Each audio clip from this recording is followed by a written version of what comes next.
Well, this is going to be a kind of a rerun of an event which took place in 2007 with the so-called Four Horsemen, where in Christopher Hitchens's Washington apartment, four of us sat down together and discussed, and it was filmed on DVD. At that time, Ayaan Hirsi was supposed to be the fifth, and right up to the last minute, she was going to be of that company. At the last minute, a sudden emergency took her to Holland, and very reluctantly she had to cancel, and so we ended up as four horsemen rather than, well, 4 plus 1 horsewoman. The five pillars. So it's extremely agreeable and appropriate that she should join us today. So welcome, Ayaan. Thank you. Thank you. As we did last time, we are going to have no chairman. We're just going to see how the conversation takes us. And so who would like to start? Dan, would you like to, you had a question for Ayaan, I think you wanted to. Okay, let me try that question. This is something that's bothered me, and any advice you can give me, I'd be very, very pleased. I know that some liberal Muslims that I've approached where I've said, how can I help? How can I show my support for you? They say, well, thank you, but don't. Because if I am viewed by my enemies in the church as an ally of a godless Western atheist, that's the kiss of death for me. That ties my hands. You spoke very eloquently about the failure of liberals to rise to the needs. Tell me how to do it. I would love to play a bigger role, but I'm not sure how to do it. Wow, that's some question. I think first, I don't know the individual Muslims who you spoke with, and I don't want to say that I doubt their sincerity. But if they are truly liberal, if they're truly seeking to bring about justice, then they would ask the hard questions. And if they did that, for instance, is every word in the Quran the true word of God and infallible and so on? Is the Prophet Muhammad infallible? If they asked these questions in the mosque and to other Muslims, they wouldn't need your kiss of death. They would have it already. Yes. They would have it already. Yeah. And so that brings me to, and I don't want to imply that these individuals are insincere, but that for Islam to really change, for Muslims to change their attitudes toward that kind of complete submission of mind, these questions have to be asked. And if they're not asked inside or from the inside, then it's our duty to ask those questions if we assume that Muslims, regardless of their shortcomings, are fellow humans. And do you think that, for instance, the internet provides a medium that makes it easier for Muslims to get this questioning underway in a good way? Do you think so? I think the internet is a medium like any other, and it is used, for instance, by Islamists to promote a message of fear and the horrors of the hereafter and that sort of thing. But it's also a medium that can be used. I read the tweets by Hamza Kashgari yesterday. So yes, enlightened Muslims who really do want to make a change can use the internet. They do use the internet. They use pseudonyms to avoid threats and to avoid, their lives and not just theirs, but their own families from being threatened. So in that sense, the internet can be useful, is useful, but it's only one way of doing it. I think there's a suggestion of a failure of Western liberals when it comes to almost the opposite of what Dan was suggesting.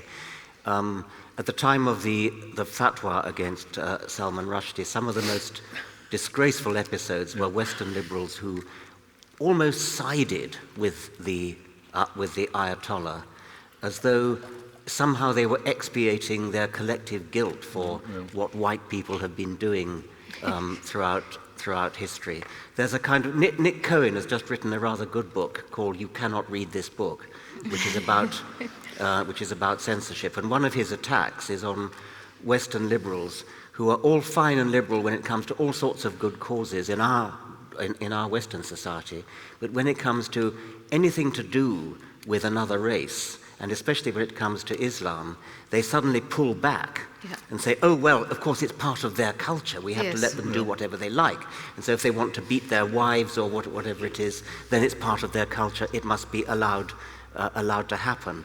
In Britain, there is, I'm told on good authority, plenty of female genital mutilation going on in England.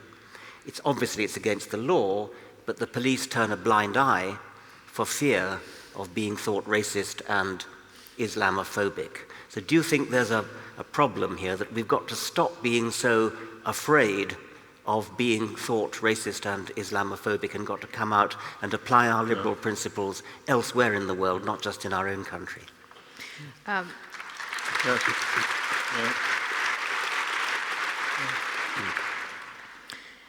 Yes, Richard, I think, and this is what I've been saying for the last 10 years or more, if you think through the logic of racism, if little girls of 7, 8 years old cannot be protected by British law, then you start to wonder what exactly is racist. If the genitals of little white girls were being cut off, there would be enormous outrage. But they just...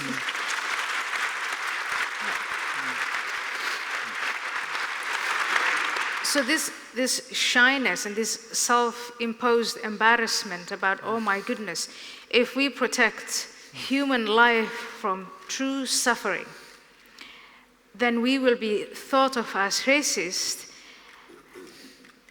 Then once you think through that logic, then you come to the conclusion that by doing nothing, you're being worse than racist. In many ways, you're actually being complicit. Yeah.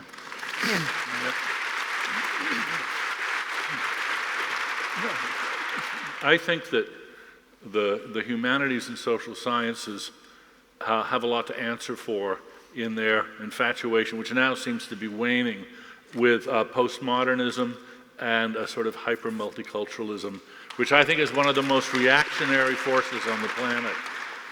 Yeah. And that's what I was, that problem, as I saw it, was what I was responding to in the moral landscape. But I think there's we, the atheist community, is somewhat culpable for this, because we're criticizing faith and irrational belief in gods. What I've run into in talking about Islam specifically among atheists is a sense that we're somehow logically committed to being equally opposed to all religions, irrespective of their effects. So that to sort of single out Islam from the point of view of atheism is somehow to be co-opted by by bigotry, by an alliance with Christians. But I mean, there's nothing that demands that we not notice the different consequences between different faiths. I mean, anyone who is just as worried about the Amish or about Anglicans as they are about Islam is just reading the wrong section of the newspaper. So, I mean, clearly Islam imposes a unique burden on us and on just rational people everywhere to criticize unjustified belief. But actually, we're accused of the reverse very often. I mean, the so-called fatwa envy, where we're accused of going after Christianity, and Christians with some relish sort of say, well, you don't go after Islam, do you? Yeah. And I think we need to discuss that, because it's true that the threat of having your head cut off is somewhat of a deterrent.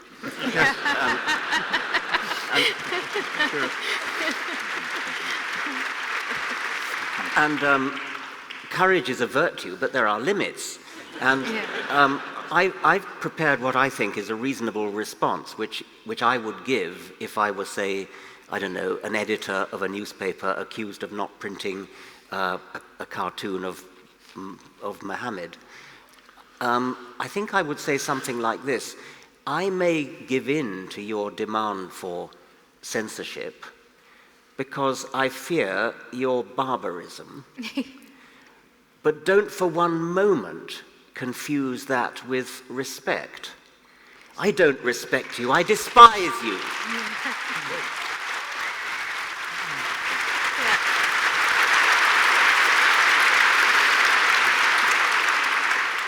But maybe others have other responses. I mean, Well, actually, Ayaan and I were just speaking about this before we came out on stage. I think you do have to pick your moments. I remember after the cartoon controversy, sometime afterwards, there was a kind of a resurgence of talk about it, and I thought, well, why don't I just start a cartoon contest? I mean, I could kick this off in a big way. I'll just online, the best cartoon of Muhammad. And then it took me about 30 seconds to realize, all right, this is the thing that's going to get me killed. And it's not fundamentally different from anything I've done in my criticism of Islam. I mean, I've written, I think it's impossible to be more vituperative of Islam than I've been. But this is the sort of thing that is salient enough for totally crazy reasons that you have to go into hiding for, and that's what someone else 2 weeks later did it, and then had to go into the witness protection program. So I think you do have to pick your moments, and I mean, Ayaan more than any of us really lives with the kind of the burden of just how peevish and insane her critics are, and so. Yeah. Well, thank you. Nick Cohen has a rather chilling story at the time of the Salman Rushdie. No, it might have been the cartoons, I forget which. I think it was the Salman Rushdie affair. The Penguin, the publisher of the Satanic Verses, the chairman of Penguin, I forget his name, was threatened, and his daughter was threatened, and other parents at his daughter's school tried to get her expelled from the school because they were afraid that they were afraid that she might be attacked at the school, and they said, and they might get the wrong girl. And the chairman of Penguin said, "You mean my daughter is the right girl?" Yeah. Well, I mean, it's good that you bring it up, and I went through it in the Netherlands when, for years, I was moved from safe house to safe house, and finally the government found me an apartment and had the apartment not only bulletproof, but bazooka-proof. And the apartment was surrounded by a Secret Service policeman in and out of uniform.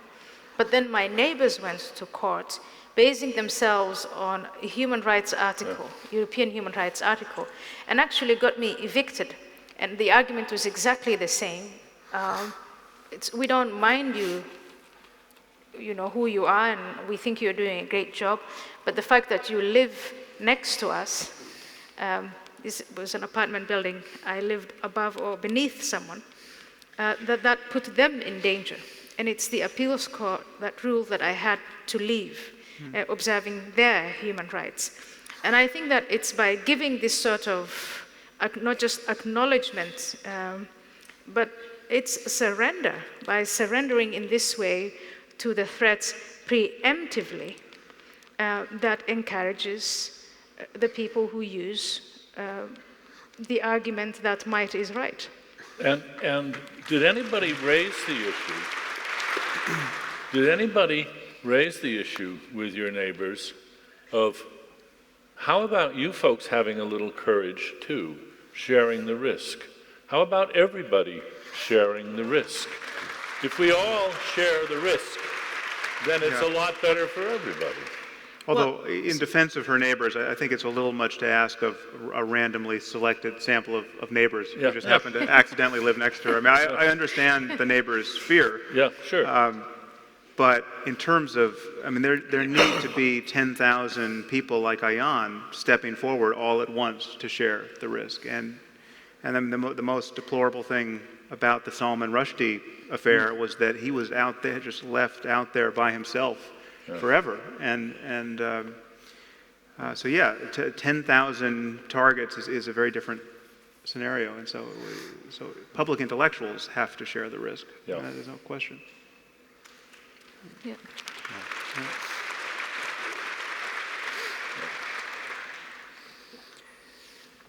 Right, perhaps we should move on to another topic.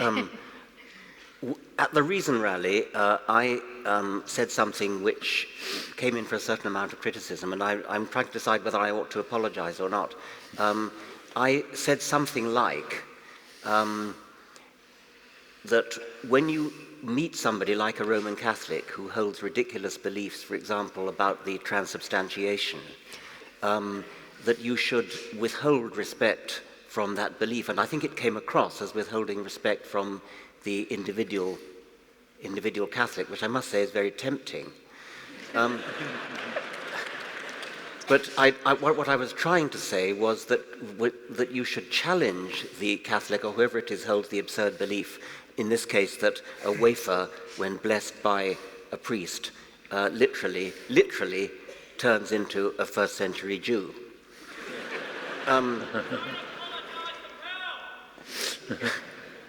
I didn't quite hear that. Don't or do? Don't. No. Okay. Anyway, it came across as being something that I should apologize for, because it suggested disrespect for the individual. I actually quoted Ayaan Hirsi, the British journalist, who says, "I respect you too much to respect your ridiculous beliefs." And that's not a bad way of putting it. That's good. Yeah. But I actually thought of modifying that to, "I respect you too much to believe that you could possibly hold such ridiculous beliefs." Yeah. And if you seriously call yourself a Roman Catholic, will you please either defend that belief in transubstantiation and explain why it's not ridiculous, or else admit that you're not really a Roman Catholic at all. Yes. You can't have it both ways. And that's, I think, what I should have said. Yeah. There's just no way that you can politely suggest to somebody that they have devoted their life to a folly. But sometimes you have to say that. Yeah. And you can say, "Pardon me, sir or madam, not meaning any disrespect, but has it occurred to you that You've wasted your life. you've wasted your life?"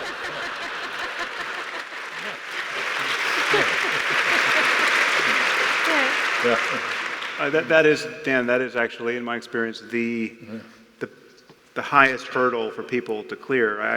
I once had the benefit of just by accident winding up at a dinner table with someone who had been a lifelong, super devout Catholic and had lost her faith like that morning.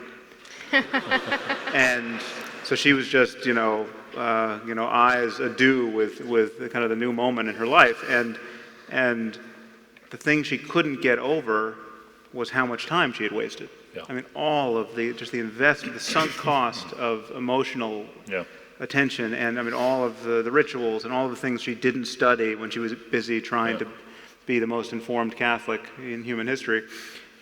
It just was. I mean, that was so agonizing, and it takes people so long to just blast through that and start a new moment in life. It's a bit ironic to realize that church leaders understand this too.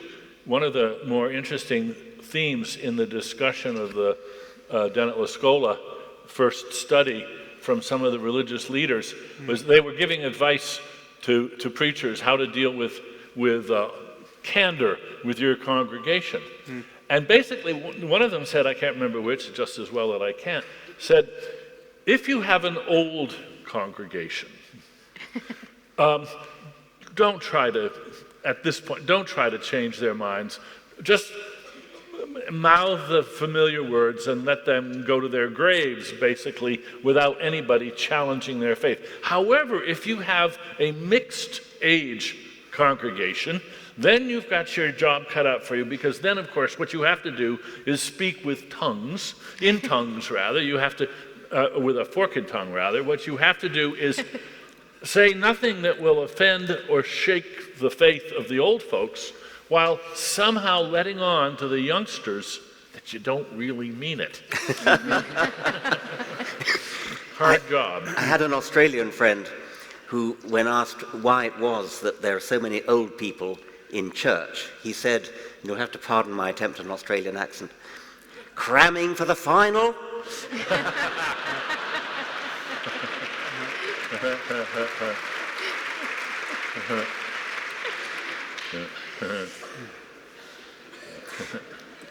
This morning at, I think it was during Jeannie Scott's talk, she said something like, I'll take allies wherever I find them. And that's a very understandable point of view. And when you are campaigning for science education, when you're fighting a battle for proper science education, for getting rid of creationism in schools, and now in her case, climate change denial. To seek allies wherever you can find them, to make a compact with, shall we say, the relatively sensible religious people who are relatively happy with evolution, does seem like political sense. It's not a thing that I've ever been very enthusiastic about. I mean, to me, the battle for evolution is just a skirmish in a larger war for rationality, for skepticism, for critical thinking, for a rational scientific view of the whole world, the whole universe, the whole of life. And so to seek allies for this particular skirmish of evolution would not be my inclination, but I can see the political value of doing that. I wonder what my colleagues think about that. I think that it's important to make a distinction between leaders and followers.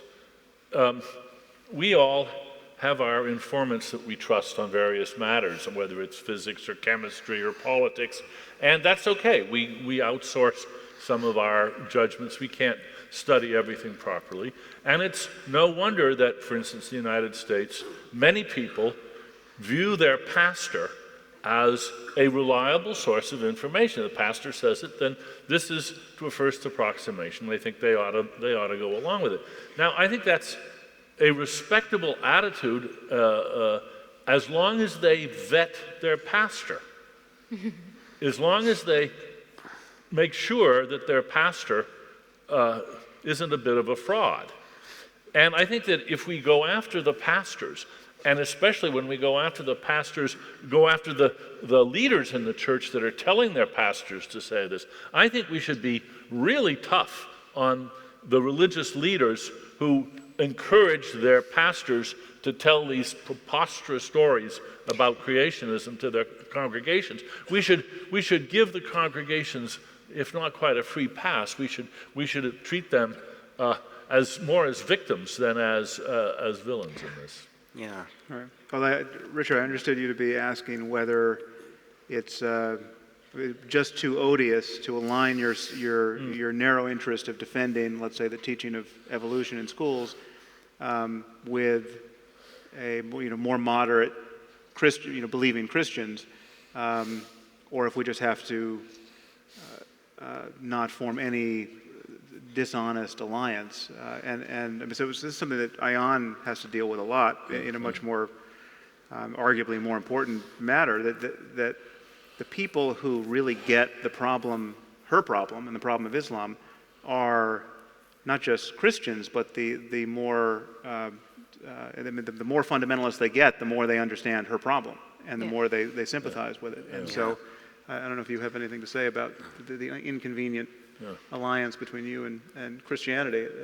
Yeah. Well, what I say in my book Nomad, and I sent it, I sent you the manuscript before I published. I think I sent to Richard and to Sam.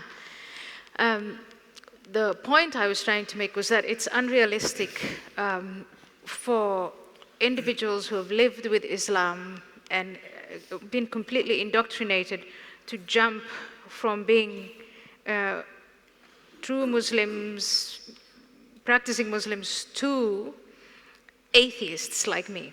And I didn't jump. It took me at least 10 years, the 10 years that I was in the Netherlands, surrounded by a culture of critical thinking and the shock of 9/11 to get out of that mindset.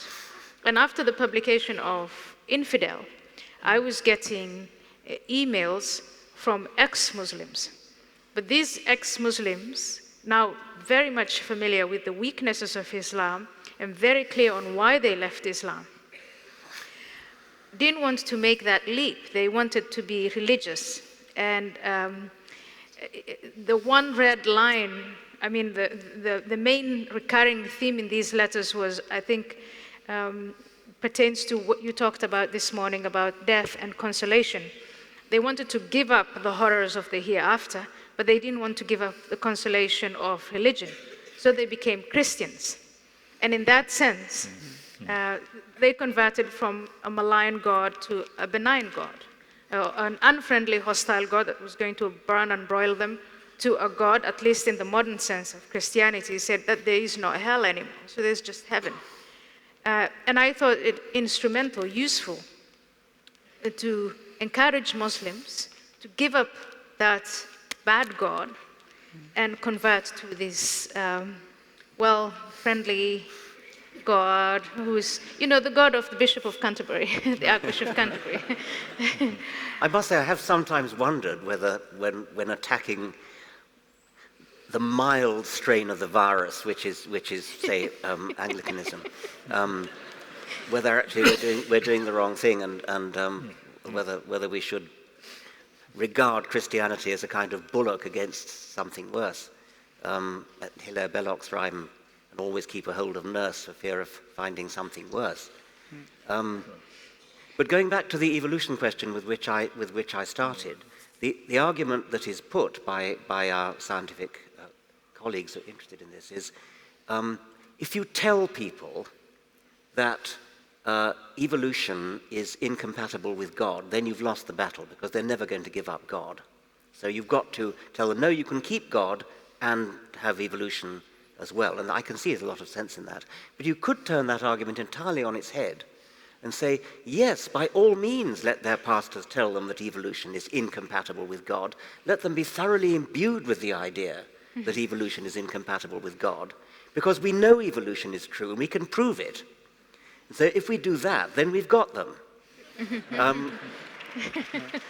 Yeah, it's also... Yeah.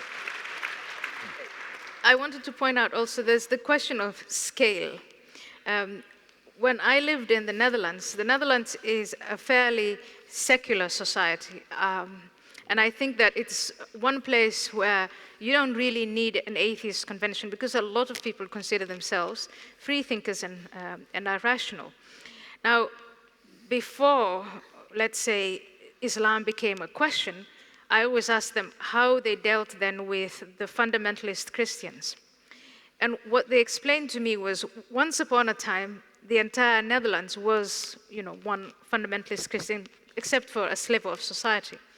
And people then started to gradually move, talk about evolution, gradually evolved and became more rational. So it was easy to then let these pockets of radical Christians, and they are very, very radical. These are communities that do not vaccinate their children because it's God's will. But they were just allowed to be like that because the Dutch were confident over a generation or two, this will simply evolve and they will change. Then came Islam, that changed the debate. But the question of scale, of a people, a society, gradually moving away from irrationality. At least irrationality based on God, or inspired by God. Yeah, I think the evolution point is also...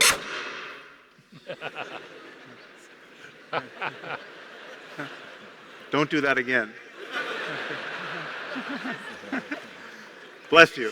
Thank you.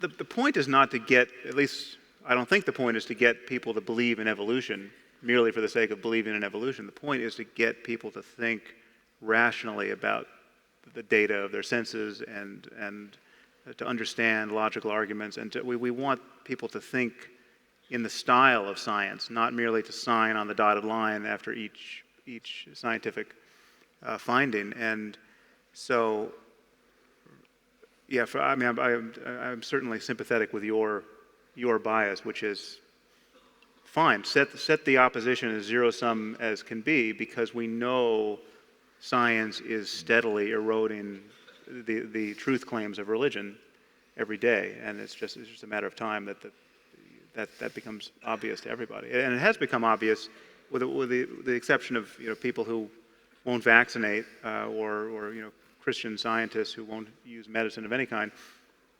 In medicine, it's more or less obvious. You don't go to your priest for a diagnosis, and that's and anyone who does go to people, when we see on cable television that there's some community in the South that is still performing exorcisms on their children when their children are clearly epileptics, that's a phantasmagorically stupid thing to do, and it's looked at as child abuse in our country. So.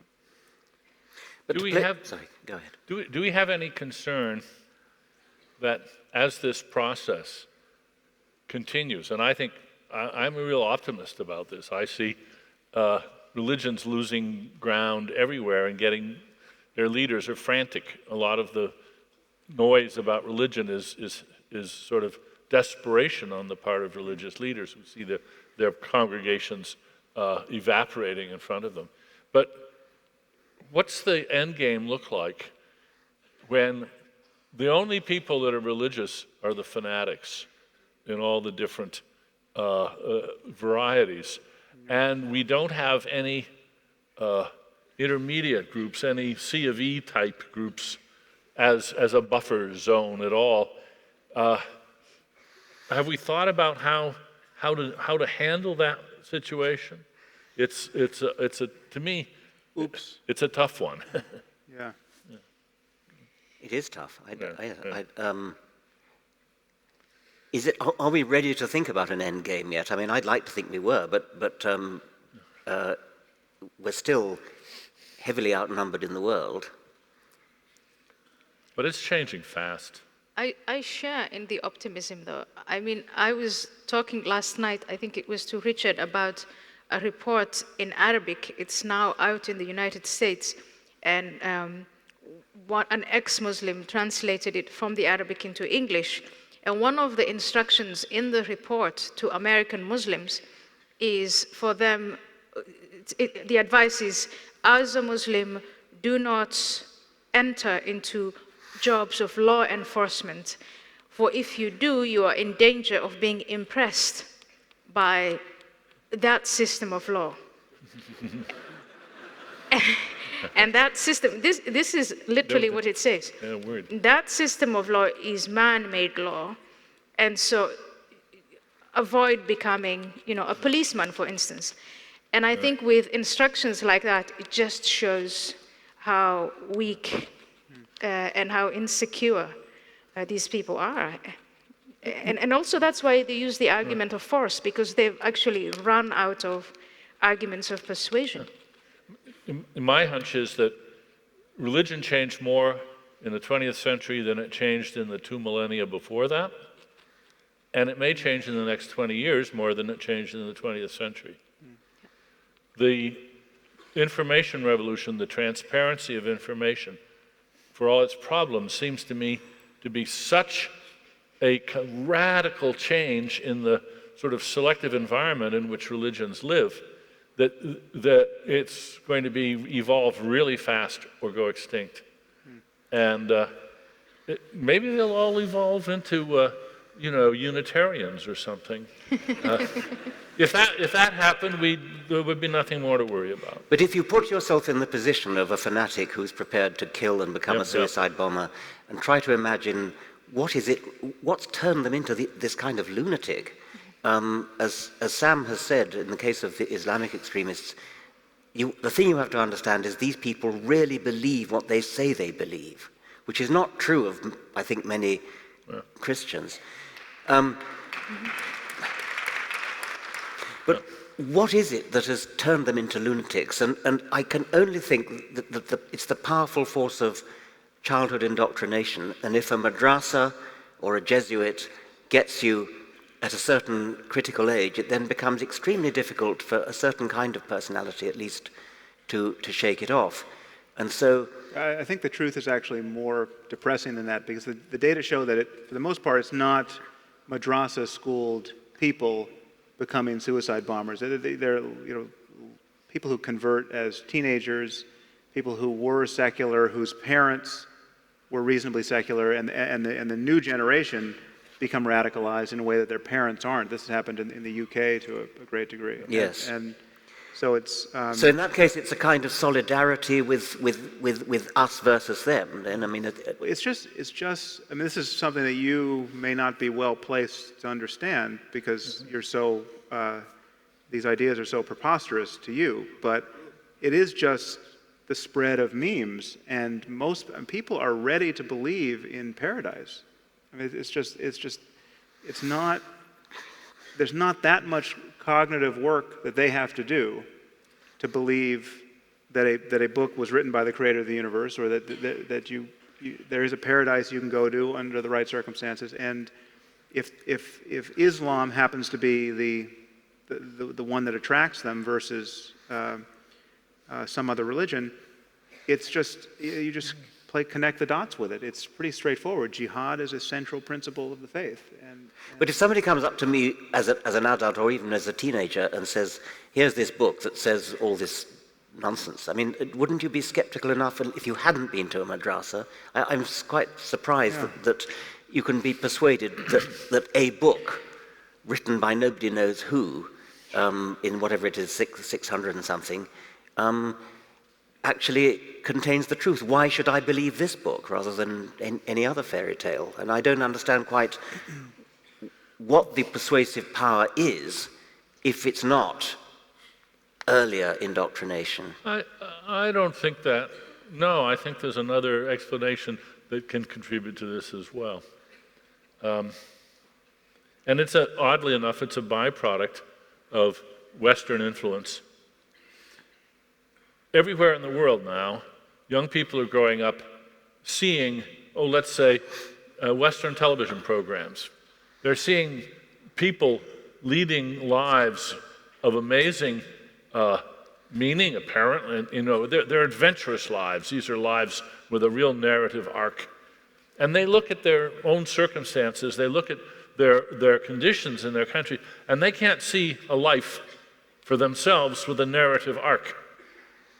And what would be more wonderful to have than a life of heroism and danger? And so they are ready to set aside any skepticism if somebody can approach them and say, you want an exciting life? You want your life to have meaning? You don't want to be just a beggar on the street, or you don't want to be an unemployed engineer in Cairo? Here's a great thing for you to do. And I can see that would be very appealing to many people. Be a martyr. I mean, to be a martyr, yes, yes. But before you're a martyr, you're like James Bond. Exactly. In Cosmic War. So. Yeah, Star Wars. Yeah. And there are other inducements. I mean, why do middle-class, highly educated, liberal women convert to Islam? Actually, that I understand. You mentioned that in your talk, that why would they don the hijab and then say, now I'm liberated? Liberated from what, you asked? And that actually connects with what I was trying to communicate in my talk. There's,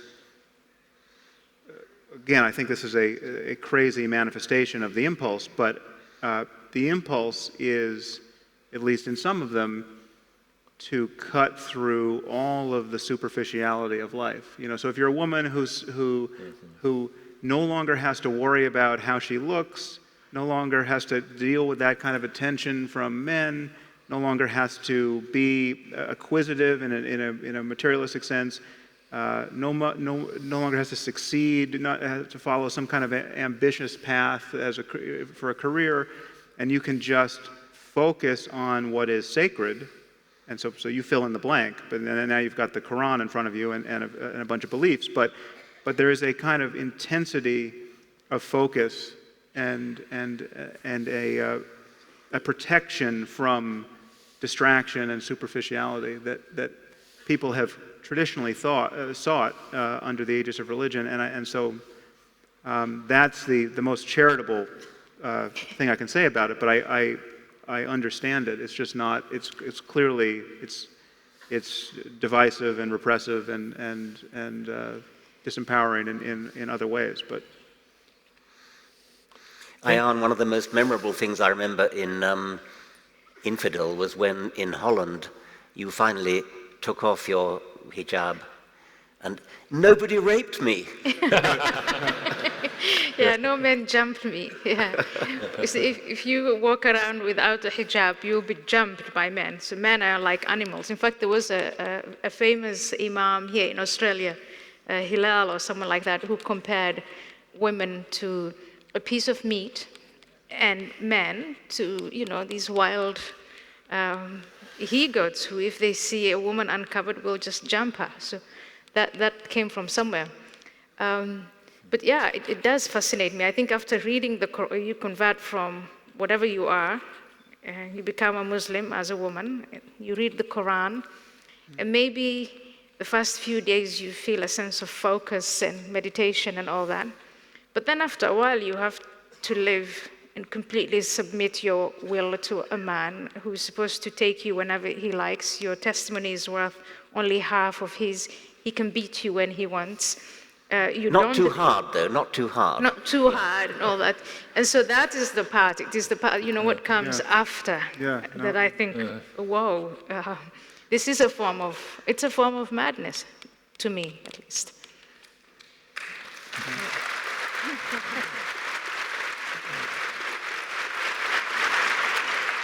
Ayaan, I think one of my favorite moments in Infidel was when you told about the book that opened your eyes, that changed your life. And it turned out it was a Nancy Drew mystery. And I thought, brilliant. Maybe what we should be doing is printing the Nancy Drew mysteries in Arabic and Pashtun and all other languages, and just flooding the Islamic world with books, which it would be very hard for them to say, this is subversive. I mean, these are just stories, just fantasies for girls, but life-changing fantasies. And if we thought cleverly about what innocent Western ideas we could introduce in careful campaigns, and just sit back and wait for all the little Ayaan Hirsi Alis to grow up with these new dreams, that would be fantastic.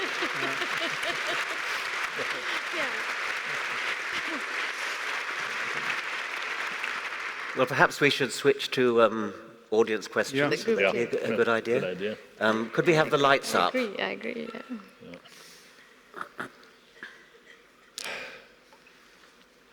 Wow. G'day. Right? Thanks for the talk there from all of you. That was awesome. I just wanted to, if I could steal a quick phrase, I choose to think for myself not because it is easy, but because it is hard. Do you think religious people or people that believe in faith are doing it because it's easy and they're a bit lazy?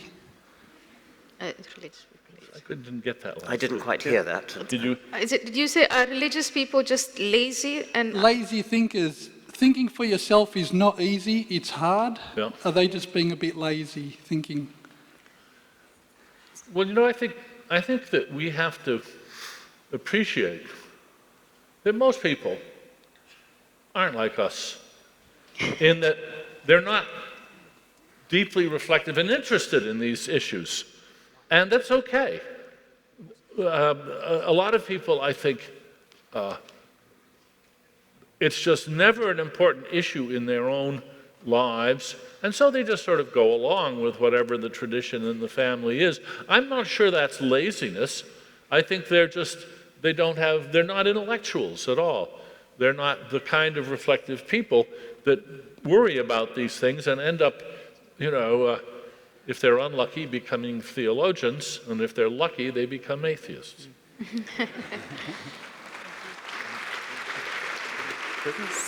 Well, to take the other side of that, though, theologians are not lazy. They're doing some very hard work. And they're burning a lot of fuel trying to make sense of their doctrines. Yeah, so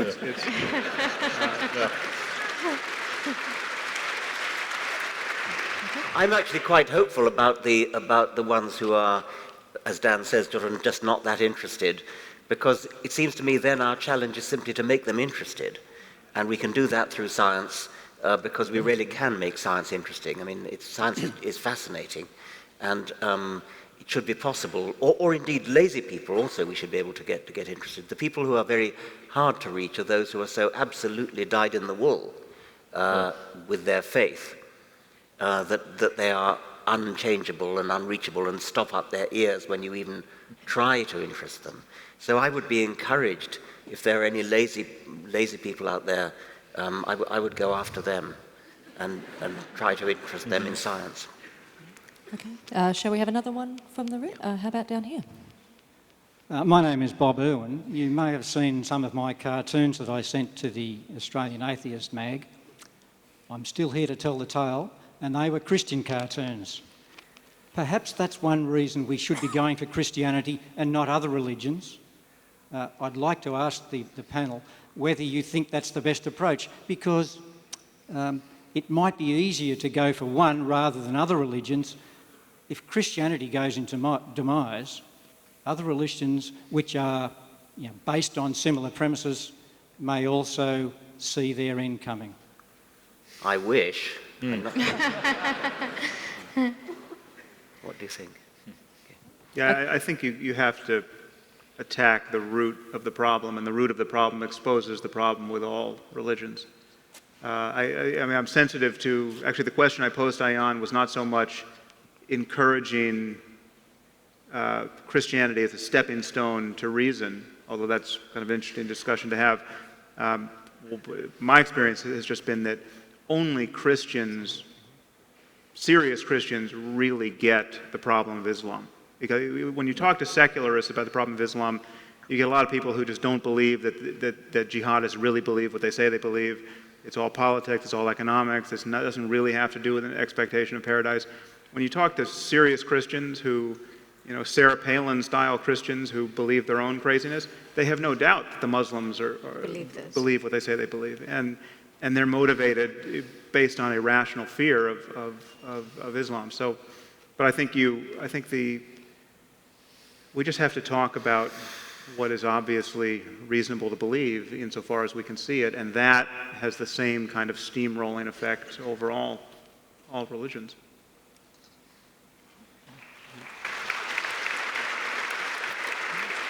Let's go up the top. My question is about the future of Islam and world peace.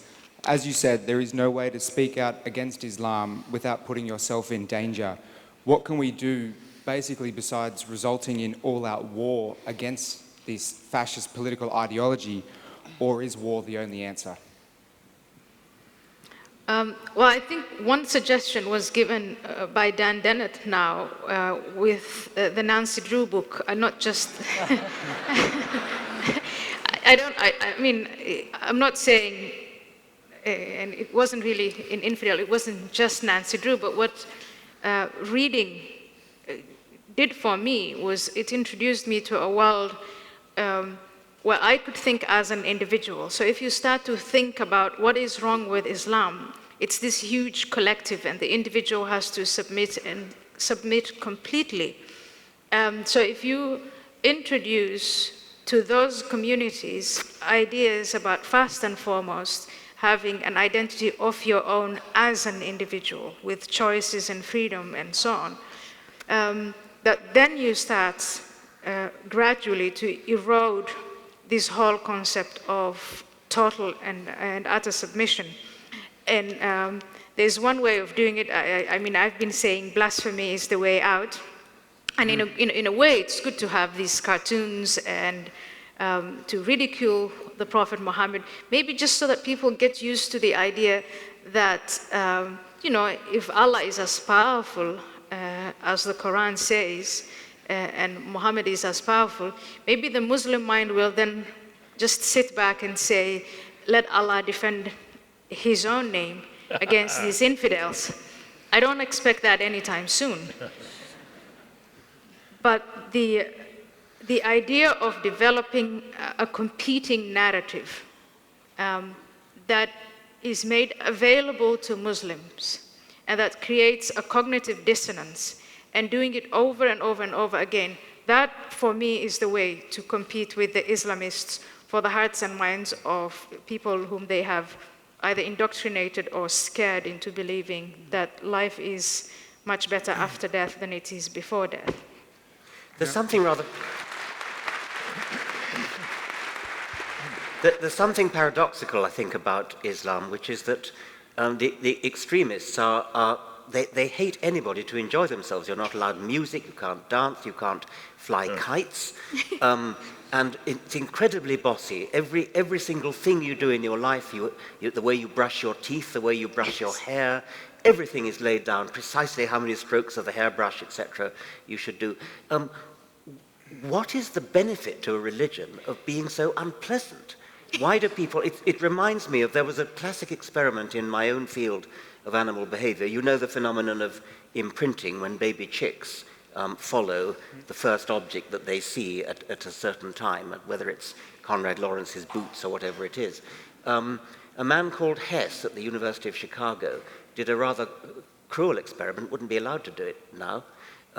He was imprinting chicks, and he found that if he trod on their toes and caused them pain, they were more likely to follow him than if he was kind to them. And I suppose the interpretation is that they're programmed by their genes to follow the mother figure, and even if it's the mother figure that's stepping on their toes, that makes them even more scared, so they want to follow the mother figure even more. But perhaps that makes it not so relevant to the case, but it looks to me as though religions actually prosper by being obnoxious, by actually making life hard for their followers. And that seems to me a paradox, but I believe it's true of Roman Catholicism as well. Yeah. We have a question up there. Religious people around the world hear the voice of God. Adults that hear voices are designated to be insane or have a mental illness. When will religion be a mental illness? What is it? One of my dreams is to accomplish the same inversion for this issue that we have recently more or less accomplished for drunk driving. In the United States, it used to be that drunk drivers were treated rather leniently because, the poor devil, he was drunk, he didn't know what he was doing. We've turned that around, and now you're doubly culpable. You got yourself drunk, you're more to blame.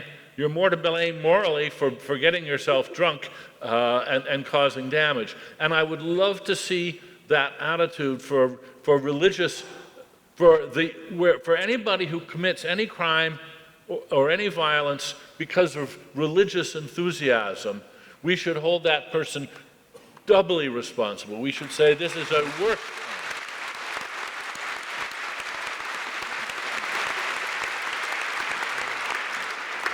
Actually, I don't know if they're revising this in the DSM-5, but in the DSM-4, which is the main clinical handbook for diagnosing mental illness in the U.S., I don't know if there's a different one here, the delusion is defined as an irrational belief for which there is no evidence, something like that, but explicitly religious beliefs are accepted. So you actually, if you're hearing voices, if they're the right sort of voices, saying the right crazy religious things, you may have no diagnosis under that. Do we have a question down here? Yes, Daniel Dennett, I heard you saying that you hope for the next 10, 20 years even the religious influence would be different, would change, that generally what was happening is undermining the power of the religion in our society.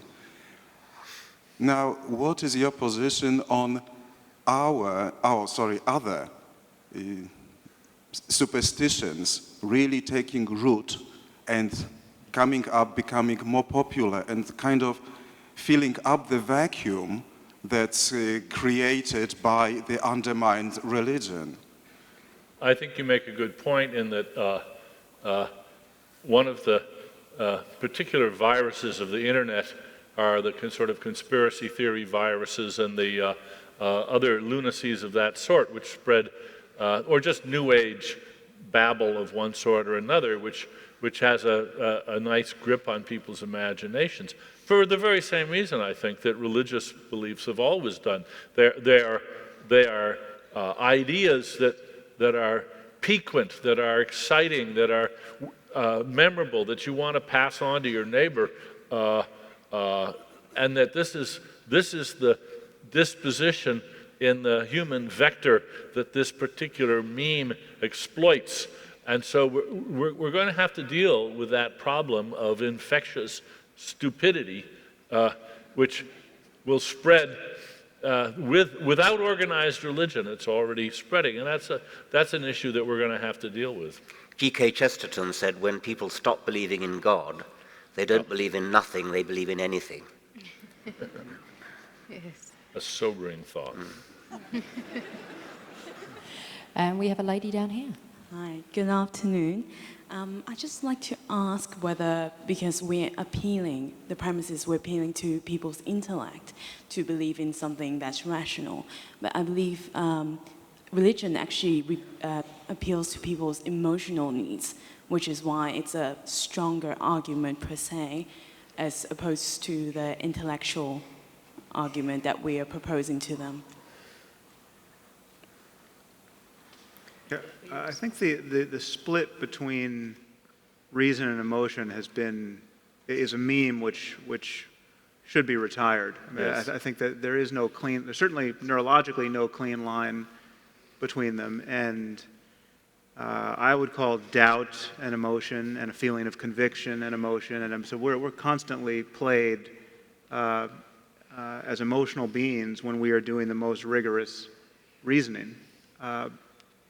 So but it's true. You can be talking at a level that is inaccessible to people, but insofar as we're talking really about things that people care about, and when we're talking about the well-being of their children, for instance,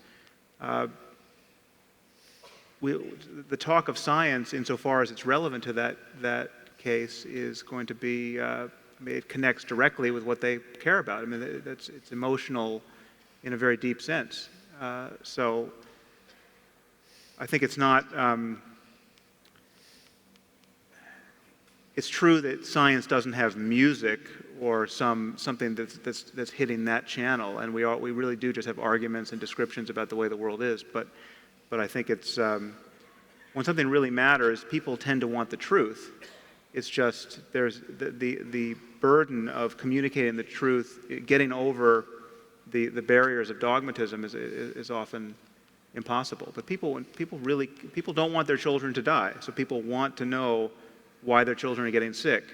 And insofar as we can make the case for vaccination, say, I mean, well, the thing that's humbling is that even making the case for vaccination is damn hard in this world, and the internet has enabled those kinds of conspiracy thinking and pseudoscience in a way that would sort of be unthinkable without the internet. So it's hard to even talk about very important things for which there's a mountain of data when people can just live in an echo chamber and not really consider the evidence.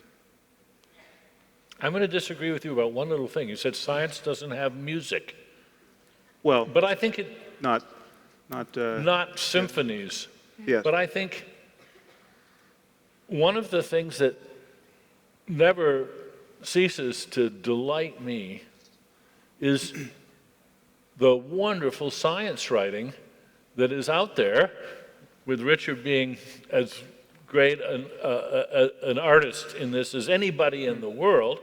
And this is inspiring. This does have an emotional effect on children and adults. And I think we should recognize that and honor it. Yeah.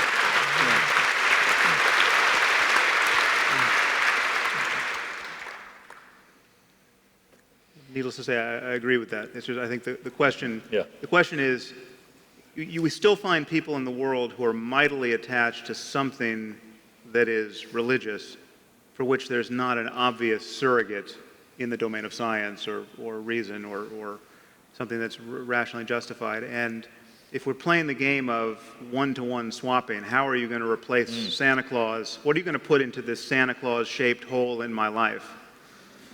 We don't have an answer for that, and it's kind of the wrong game to be playing. And ladies and gentlemen, I'm afraid that is all the time we have. Can you please put your hands together for the four horsemen? Hey, hold him. He wants us to hold him. I'm going to see. Hey, hold him. He wants us to hold him. I'm going to see. Yeah.